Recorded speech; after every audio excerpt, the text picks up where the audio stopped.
Hello दोस्तों, स्वागत है आपका नए नए इन्फॉर्मेटिव वीडियो में। तो जी हाँ, बिल्कुल आपने सही थंबनेल देखा है कि क्या आप सेंट्रल यूनिवर्सिटी के फॉर्म भरने में परेशान हैं। तो हाँ, बहुत से बच्चे इसमें परेशानी झेल रहे हैं, उनको समझ नहीं आ रहा है कि क्या करना है। तो देखिए, कुछ ऐसा है कि सब लोग पर्सनल डिटेल तो फिल कर ले रहे हैं, एजुकेशनल डिटेल भी फिल कर रहे हैं, एग्जामिनेशन सेंटर भी चूज कर रहे हैं, लेकिन जब वो यूनिवर्सिटी चुनने का प्रो आ रहा है उनके पास ऑप्शन, तो वो थोड़ा कंफ्यूज हो जा रहा है और उनको समझ में नहीं आ रहा है कि कौन से 10 पेपर में हमको एलिजिबल होना है, या 5 पेपर में एग्ज़ाम देना है, या 7 पेपर में देना है।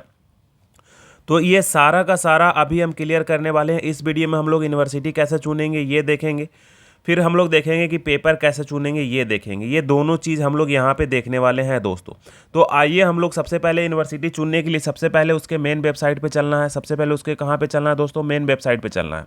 तो मेन वेबसाइट कुछ इस तरह का दिखता होगा। तो सबसे पहले इसमें करना क्या है आपको दोस्तों, कि यहाँ पे जो आपके मोबाइल में 3 डॉट दिख रहा है, उसको 3 डॉट को जो लोग लैपटॉप पे खोलेंगे कोई बात नहीं, जो लोग मोबाइल में खोलेंगे उसको डेस्कटॉप साइट कर लेना है यहाँ पे ऐसे करके, और इस पे डेस्कटॉप पे क्लिक कर लेना है। तो फिर से एक बार रिफ्रेश होकर कुछ इस तरह का खुल जाएगा दोस्तों। तो यहाँ पे सबसे पहले यूनिवर्सिटीज़ का जो एक कॉलम दिख रहा है, यूनिवर्सिटीज़ के कॉलम में हम लोग आ जाएंगे। यूनिवर्सिटीज़ के कॉलम में आने के बाद देखिए यहाँ पे आप देखिएगा, तो यहाँ पे क्या है कि यहाँ पे आपको कुछ सेंट्रल यूनिवर्सिटीज़ जो हैं, बहुत तरह के यूनिवर्सिटीज़ पार्टिसिपेट कर रहे हैं। कुछ सेंट्रल यूनिवर्सिटीज़ भी पार्टिसिपेट कर रहे हैं, कुछ स्टेट यूनिवर्सिटीज़ भी पार्टिसिपेट कर रहे हैं, कुछ डीम्ड यूनिवर्सिटीज़ भी पार्टिसिपेट कर रहे हैं, और कुछ प्राइवेट यूनिवर्सिटीज़ भी पार्टिसिपेट कर रहे हैं। ये आपको ध्यान रखना है।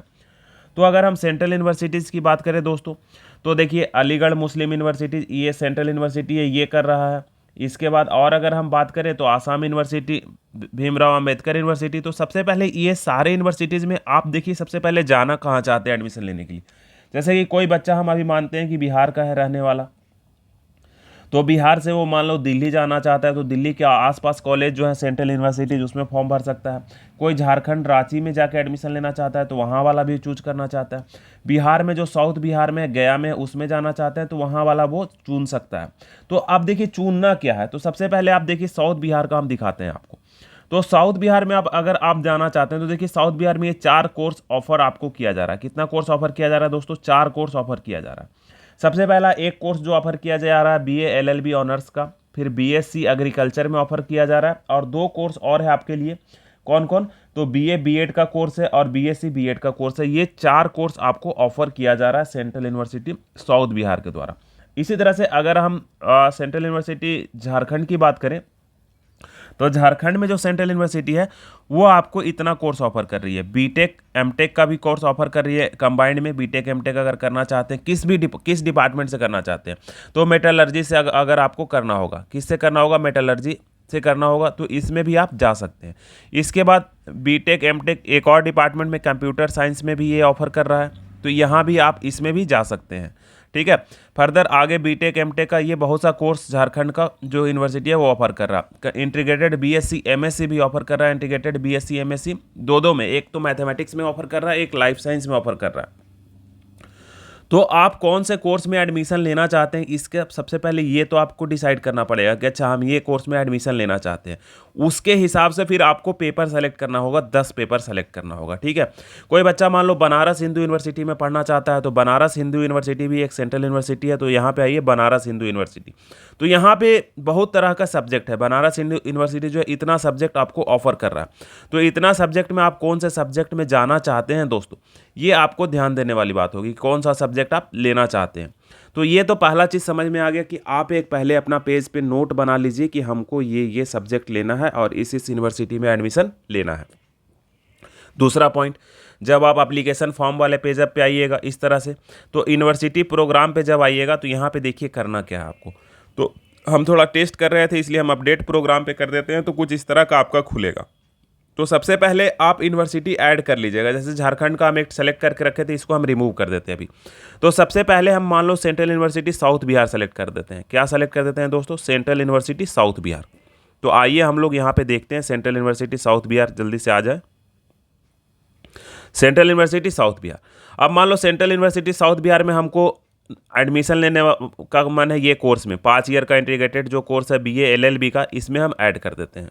हो गया ये हमारा कोर्स। अब मान लो सेंट्रल यूनिवर्सिटी में अगर ये ना मिला तो हम बीए बीएससी एग्रीकल्चर भी कर सकते हैं, तो चलो इसको भी ऐड कर देते हैं। अगर ये ना मिला तो हम बीए बीएड भी करना चाहते हैं, तो चलो हम इसको भी ऐड कर दिए। अगर ये नहीं मिला हमको तो हम इसको भी ऐड कर दिए। अब यहाँ पे आप समझिए, ध्यान से देखने वाली बात होगा कि अगर हमको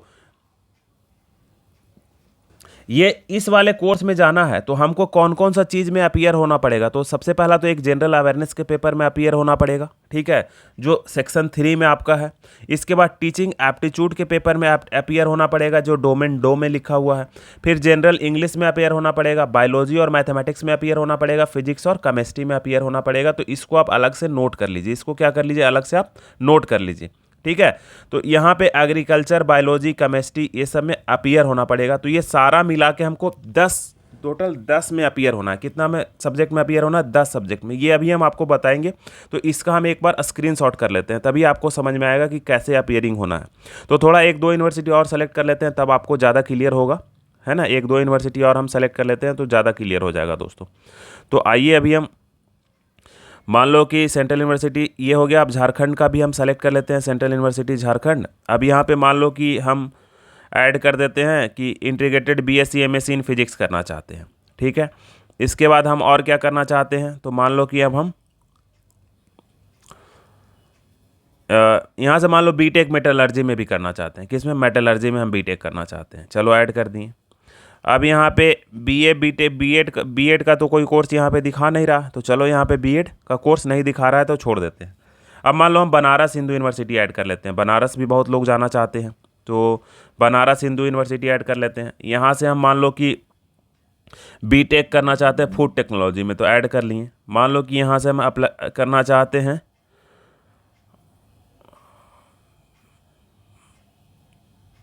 कॉमर्स, चलो इतना ही कर लेते हैं ना, डेयरी टेक्नोलॉजी एक ऐड कर लेते हैं। तो अब यहाँ पे लिस्ट ऑफ, देखिए ये खुद ही कह दिया कि कौन कौन सा सब्जेक्ट में आपको अपीयर होना पड़ेगा। तो list of subject required to be appear, कौन कौन सा सब्जेक्ट में हमको अपीयर होना पड़ेगा, ये खुद हमको बता दिया है। तो ये सारा मिला के, जैसे कि इसमें सेक्शन 2 के केमिस्ट्री और मैथमेटिक्स में हमको अपीयर होना पड़ेगा, अगर इस वाले कोर्स में हम अपीयर होना चाहते हैं तो, ठीक है। इसमें भी सेक्शन 2 के केमिस्ट्री, मैथमेटिक्स और फिजिक्स में हमको अपीयर होना पड़ेगा। तो सबसे पहले आइए यहाँ हम इसका थोड़ा एक स्क्रीनशॉट ले लेते हैं, फिर आपके सामने हम अवेलेबल होते हैं। तो दोस्तों देखिए, अब हम यहाँ पे पेपर सेलेक्ट करने वाले हैं। तो देखिए यहाँ पे, जैसा कि आपको पहले ही बताया गया था कि टोटल जो सेक्शन लिखा हुआ है, तो सेक्शन क्या था दोस्तों, समझ लीजिए। पहले सेक्शन 1A था, फिर 1B था सेक्शन, तो ये 1A का सेक्शन हो गया, ये 1B का सेक्शन हो गया, ठीक है, 1B का सेक्शन हो गया। ये ध्यान देने वाली बात है। और यहाँ पे हम आपको बताते हैं, ये जो 27 सब्जेक्ट जो दे रहा है वो सेक्शन 2 हो गया। सेक्शन 2 में जो 27 सब्जेक्ट लिखा गया है, और सेक्शन 3 जो जनरल टेस्ट है, ये तो सबको अपीयर होना ही होना है, ठीक है। तो अब हम लोग आते हैं, देखिए सबसे पहले अपना पेपर को चुनना चालू करते हैं। तो यहाँ पे आप ध्यान देने वाली बात है। आइए, तो सबसे पहले यहाँ पे देखिए, सबसे पहला जो कोर्स है हमारा, वो कौन सा कोर्स है। पहला कोर्स हम सेलेक्ट किए हैं, मान लो यहाँ पे हमारा दिखा रहा है पहला कोर्स बनारस हिंदू यूनिवर्सिटी का। किसका दिखा रहा है दोस्तों, बनारस हिंदू यूनिवर्सिटी का दिखा रहा है। एक सेकंड, थोड़ा और इसको बड़ा करते हैं या छोटा करते हैं। यस, फाइन है। अब तो देखिए, बनारस हिंदू यूनिवर्सिटी की अगर हम बात करें दोस्तों यहाँ पे, तो सबसे पहला सेक्शन 2 के केमिस्ट्री मैथ फिजिक्स में अपीयर होना जरूरी है। तो सेक्शन 2 के केमिस्ट्री मैथ फिजिक्स को हम चलिए चुन लेते हैं। सेक्शन 2 के केमिस्ट्री मैथ फिजिक्स को हम चुन लेते हैं। तो सेक्शन 2 में हमारा यहाँ पे कौन सा है, यही तो है ना, 27 डोमेन सब्जेक्ट। तो सेक्शन 2 जो है वो 3 कोड से स्टार्ट हुआ है। सेक्शन 2 कितने नंबर कोड से स्टार्ट हुआ, 3 नंबर कोड से, ये ध्यान दे दीजिए। सेक्शन 1A का कोड जो 100 का है, और सेक्शन 1B जो 1B है, ठीक है, उसका कोड 200 से है, और सेक्शन जो 2 है उसका कोड 300 से है। ये आपको क्लियर हो गया होगा। और सेक्शन 3 है उसका कोड 500 से है। तो अब यहाँ पे देखिए, अब आपको क्लियर हो गया, इसको रखें या चाना रखें। तो सबसे पहले हमको अपीयर होना है सेक्शन 2 में, तो इसका कोड 300 से मिलेगा। तो केमिस्ट्री मैथ फिजिक्स में हम अपीयर हो जाते हैं। तो यहाँ पे हम केमिस्ट्री मैथ फिजिक्स में अपीयर हो जाते हैं। तो 300 से कोड से कर लेते हैं इसका। 300 कोड में हम लोग सीधा आ गए। तो 300 कोड में केमिस्ट्री, इसके बाद 300 कोड में केमिस्ट्री के बाद कौन सा क्वेश्चन, मैथ्स है, तो मैथ्स में अपीयर हो जाते हैं, और फिजिक्स में अपीयर हो जाते हैं। तो चलो हम अपीयर हो गए। फिजिक्स में अपीयर हो गए, ठीक है। अब यहाँ पे समझे, अब यहाँ पे इधर देखिए क्या कह रहा है, मीडियम चुनना कह रहा है। तो हम मान लो केमिस्ट्री में इंग्लिश में अपीयर होना चाहते हैं, इसमें भी इंग्लिश में अपीयर होना चाहते हैं। और इसमें भी हम इंग्लिश में अपीयर होना चाहते हैं। तो पहला तो क्लियर हो गया। अब हम आइए बात करते हैं। तो हम यहाँ पे अलग से लिख लेंगे हम कहीं पे कि मैथ फिजिक्स केमिस्ट्री में हम चुन चुके हैं, ठीक है। सेक्शन 2 का जो कोड है 300 से, इसको हम अलग से नोट कर रहे हैं कॉपी में, आप भी नोट कर लीजिएगा। केमिस्ट्री मैथ फिजिक्स में हम अपीयर हो चुके हैं सेक्शन 2 में। और सेक्शन 1A है एक हमारे पास, और सेक्शन 1B है। 1A का कोड 100 से है, 1B का कोड 200 से है। अब देखिए, हमको मान लीजिए ये जो है बीटेक इन फूड टेक्नोलॉजी में जाना है, तो सेक्शन 2 के केमिस्ट्री मैथ फिजिक्स में अपीयर होना है, तो वो तो हम ऑलरेडी अपीयर हो चुके हैं। अब यहाँ पे झारखंड के सेंट्रल यूनिवर्सिटी में जाना है, तो ये फिजिक्स केमिस्ट्री मैथ में अपीयर होना है, तो हम ऑलरेडी अपीयर हो चुके हैं, ठीक है। ऑलरेडी क्या हो चुके हैं, अपीयर हो चुके हैं। क्योंकि 1A और 1B सिर्फ लैंग्वेज का पेपर है। 1A और 1B क्या है, लैंग्वेज का पेपर है। 1A में कितना लैंग्वेज है दोस्तों, 13 लैंग्वेज है। 1B में जो है वो 20 लैंग्वेज है, ठीक है। और जो सेक्शन 2 है वो डोमेन सब्जेक्ट है, इसमें सब्जेक्ट में हम ऑलरेडी अपीयर हो चुके हैं। अब यहाँ पे देखिए, फिजिक्स मैथमेटिक्स जो पूछ रहा है, ये सब में हम ऑलरेडी अपीयर हो चुके हैं, तो बार बार अपीयर होने का ज़रूरत नहीं है, एक ही से सब में मेरिट हमारा बनते रहेगा। तो अब हम आगे कुछ चलते हैं। यहाँ पे देखिए, अब यहाँ पे एक और बार आ गया कि देखिए जनरल अवेयरनेस में तो हमको अपीयर ही होना, और टीचिंग एप्टीट्यूड में भी अपीयर होना है, ठीक है। फिर इंग्लिश में भी अपीयर होना है, हिंदी, पॉलिटिकल साइंस, इकोनॉमिक्स, ये सब में भी क्या करना है, यहाँ पे अपीयर होना है। तो ये सारा पेपर अभी हमको चुनना पड़ेगा। तो आइए हम लोग अब बात करते हैं। यहाँ पे आइए, तो यहाँ पे सबसे पहले 2 पेपर सेलेक्ट कर लेते हैं। देखिए, तो सेक्शन 1A में इंग्लिश में यहाँ पे मस्ट कह रहा अपीयर होना है, तो 1A का इंग्लिश में हम अपीयर हो जाते हैं। इसका तो लैंग्वेज वही रहेगा।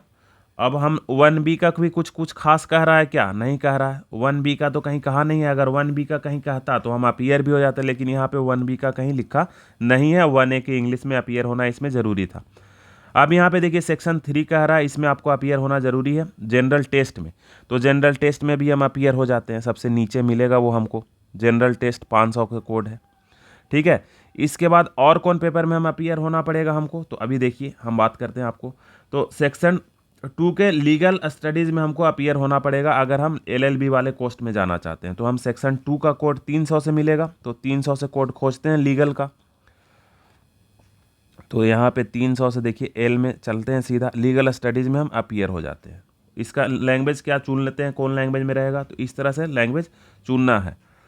फर्दर आगे अगर हम बात करते हैं तो और आ जाइए, हम मान लीजिए साउथ यूनिवर्सिटी से BSc B.Ed करना चाहते हैं, तो टीचिंग एप्टीट्यूड में भी अपीयर होना था हमको, ठीक है। तो टीचिंग एप्टीट्यूड में भी अपीयर हो जाते हैं। वो टीचिंग एप्टीट्यूड कहाँ पे मिलेगा, तो 300 में मिलेगा। किस में मिलेगा दोस्तों, 300 में मिलेगा।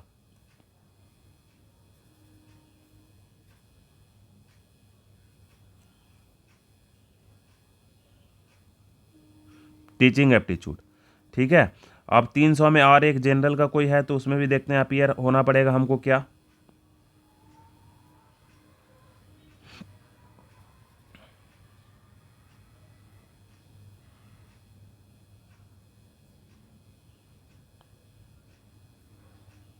ठीक है, तो ये इस तरह से आपको सारे पेपर्स में क्या करना पड़ेगा, अपीयर होना पड़ेगा वहाँ पे, और उसके हिसाब से आपको फिर वहाँ पे मिल जाएगा। देखिए जैसे यहाँ पे हिस्ट्री, पॉलिटिकल साइंस और इकोनॉमिक्स में भी अपीयर होने के लिए कह रहा है, और जनरल इंग्लिश में तो हम पेपर 1 में अपीयर हो ही गया है, ठीक है।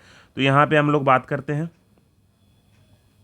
200 में तभी अपीयर होना है कि जब आप कोई पर्टिकुलर लैंग्वेज करना चाहते हैं कहीं से, तब यहाँ पे हिस्ट्री में एक अपीयर हो जाते हैं मान लीजिए। तो अपीयर इस तरह से हो जाना है, और फिर आपको क्या करना है, यहाँ पे सेव पे क्लिक कर लेना है, ठीक है। ये जब आप सेव कर दीजिएगा तो कोई भी चेंज आपका नहीं होगा। I have declared I have selected above language examination understand the selection not liable to change और मॉडिफाई लेटर स्टेज। तो हम अभी करते नहीं है क्योंकि हम वीडियो बना रहे हैं। इस तरह से सेव आप कर लीजिएगा दोस्तों, और सेव करने के बाद फिर से आप कहाँ पर पहुँच जाइएगा। सेव करने के बाद आप माई एप्लीकेशन पे हम फिर से चलते हैं। सेव करने के बाद आप यहाँ पे हम एप्लीकेशन प्रोसीड पे क्लिक करते हैं। फिर टेस्ट पेपर के बाद सीधा अपलोड डिटेल्स, जो डिटेल्स वगैरह अपलोड करना है, उसके बाद प्रीव्यू करना है, फिर आपको पेमेंट कर देना है, ठीक है। तो इस तरह से आपको पूरा का पूरा क्लियर कंसेप्ट यहाँ पे समझ में आ गया होगा कि कैसे कैसे फॉर्म फिलअप करना है। सिलेबस अगर आप देखना चाहते हैं तो यहाँ से देख लीजिए कि कौन सब्जेक्ट का कौन सा सिलेबस है, ठीक है। सिलेबस वाले टैब पे सिलेबस क्लिक करके आप देख सकते हैं, ठीक है। तो इसी तरह से आपको वो सारा का सारा यहाँ पे ब्राउज डाउनलोड करने का ज़रूरत नहीं। तो हम उम्मीद करते हैं कि आपको समझ में आ गया होगा कि ये फॉर्म कैसे भरना है, इसमें कोई कन्फ्यूजन्स नहीं होगा। तो ये बहुत ज़्यादा लोगों को कन्फ्यूजन्स आ रहा था, हमारे ऊपर मैसेज भी आए थे 1-2, तो हम हमेशा वीडियो बनाते हैं कि जो कि इन्फॉर्मेटिव हो, बिना मतलब का वीडियो हम अपने चैनल्स पे नहीं बनाते रहते हैं। तो अब आप देखिए आपको पैसा कितना देना रहेगा, ये भी बात हो गया कि 10 सब्जेक्ट अगर आपको पैसा कितना देना पड़ेगा, तो सब्जेक्ट के हिसाब से पैसा भी आपको यहाँ पे देना है दोस्तों। सब्जेक्ट के हिसाब से क्या करना है, पैसा भी आपको देना है, ये बात आपको ध्यान रखने वाली बात है। तो देखिए सब्जेक्ट के हिसाब से हम आपको पैसा दिखा देते हैं कि पैसा कितना देना पड़ेगा। तो आइए देखिए यहाँ पे, तो ये आ गया पैसा वाला कॉलम कि अगर आप 3 सब्जेक्ट तक तो 750 रुपया जो हो रहा था वो देना है। 3 सब्जेक्ट तक कितना देना है दोस्तों, 750 रुपया। इसके बाद अगर 7 सब्जेक्ट तक तो 1500 रुपया, 10 सब्जेक्ट तक आपको 1750 रुपया देना है। ओबीसी और ईडब्ल्यूएस में आते होंगे तो यहाँ पे भी कुछ पैसे की छूट मिली है, और एससी एसटी में आते होंगे तो ये पैसे की थोड़ी छूट आपको मिली होगी। ठीक है, तो इस तरह से आपको ये पूरा का पूरा ओवरऑल व्यू मिल गया होगा। तो सबसे पहले आप जाइए कि कौन से कोर्स कहाँ से करना चाहते हैं वो आप सेलेक्ट कीजिए, इसके बाद फॉर्म फिलअप कीजिए, तो आपका यहाँ पे कोई भी कन्फ्यूजन्स नहीं होगा। तो चलिए हम लोग इस वीडियो में यहीं पे एंड करते हैं, तब तक के लिए धन्यवाद।